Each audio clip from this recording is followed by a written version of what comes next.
cornering has to be one of the most difficult parts about riding a bike off-road well. No two corners are the same, plus you need loads of different skills put together to get around them well.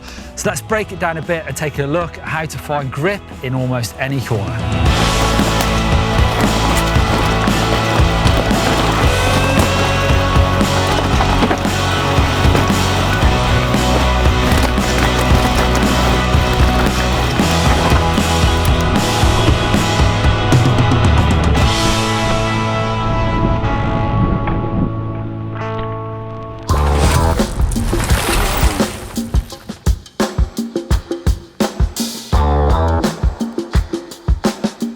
So getting your weight balance front to back is important, but also side to side. Now, most of the time you corner, your body stays in line with the bike, so the bike and you lean over at the same angle. But quite often it's nice to actually lean the bike over and you stay upright. So the best way to practice that is thinking about picking your outside elbow up. And you see how your hips come to the outside of the bike. And that gives you really good grip on flat corners especially. You can lean the bike over, get right onto the edge of the tyre, get some grip, and if it slides, you can pick it back up. Whereas if you're in line with the bike and it slides, you tend to fall off to the side of the bike. So it's really good on flat corners, maybe not so good again for technical corners or big compressions, a bit like dropping your outside foot. It's not the most stable place to be. So when you start getting to those corners, start bringing yourself back above the bike. All right, let's start with physics. Your body is the biggest mass here, and dropping mass low to the ground is going to mean you're going to corner better. Think about comparing a 4x4 to a Formula 1 car. Obviously lower centre of mass, the better you can corner.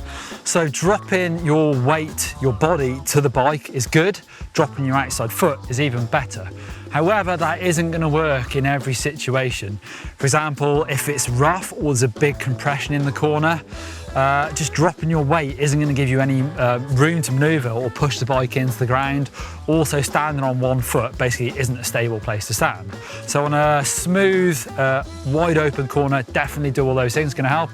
But any other situations, like a big berm or a technical situation, you're going to have to go back to riding pedals flat and raising your body just a little bit.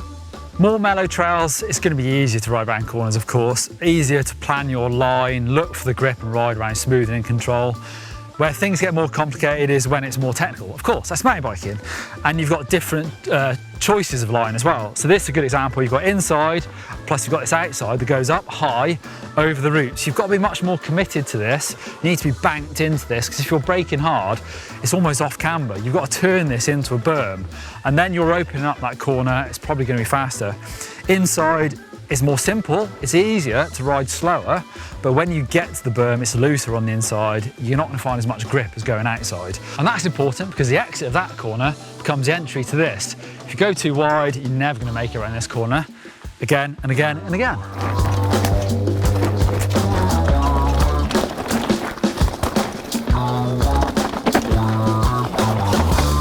As with any corner, sort of looking around to where you're going to be is going to really help.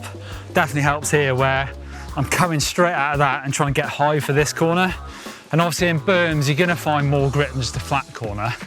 Except maybe if you go offline, because you see in this situation, the dirt's really good, but it's really stony as well. So any of the stones that pull out the dirt just comes to the bottom. So if you get offline in this berm, there's going to be like no grip at all. It's really loose in there. Up here, it's fine. So just making sure you get in the right spot for this corner, you know, in every single one afterwards as well. Braking and cornering don't necessarily go together very well, but sometimes they're going to have to. If you've got a steep corner, you can't come off the brakes and hope that your tyre's going to grip. So the one thing I would say is try and ease off the front brake when you're turning into a particularly slippy or steep corner.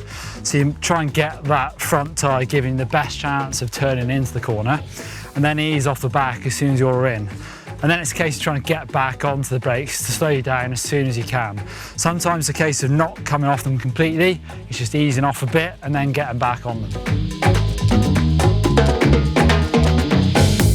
The equipment you're running is going to make a big difference to where you find grip on the trail. In this beautiful deep loam, any tyre with a decent tread that's quite deep is going to find grip. It's when you come to hard packed trails or muddy or wet trails where different tyre tread's going to make a big difference how much grip you have. There's also a big difference between the type of tyre you have, like a cross country versus downhill. This is an enduro or a trail tyre, and you can see it's pretty aggressive, definitely got soft rubber, so it's not going to roll that fast, but it's going to give you really good grip and protection. You've also got these little sipes, basically these little sort of cuts in the tread, which means they're going to deform and then grip, especially on hard pack or just rocks where dirt, where it's squashing that knob. It's going to deform and grip onto that as well. So it all depends on the types of tyre, even your pressure, if you're running inserts, lots of different things can affect how much grip you find. Weight distribution on a bike is also a really important thing. So ideally you'd find sort of 50-50 weight across both tyres so that when you get to the edge of grip, they'll both give loose at the same time. And that becomes, quite complicated. There's so many different factors that can affect that, from geometry of your bike to your fork setup, to your shock setup, to bar height. It's really a case of experimenting with things to make sure your bike feels balanced. For me, bar height is probably one of the most important things, so that I'm comfortable. It's not too low that I feel sketchy riding down steep stuff. But if it's too high, I can't get enough weight onto the front tyre. So it's definitely a case of trying to play around with your bike settings and realising that not every setting is going to work in every condition.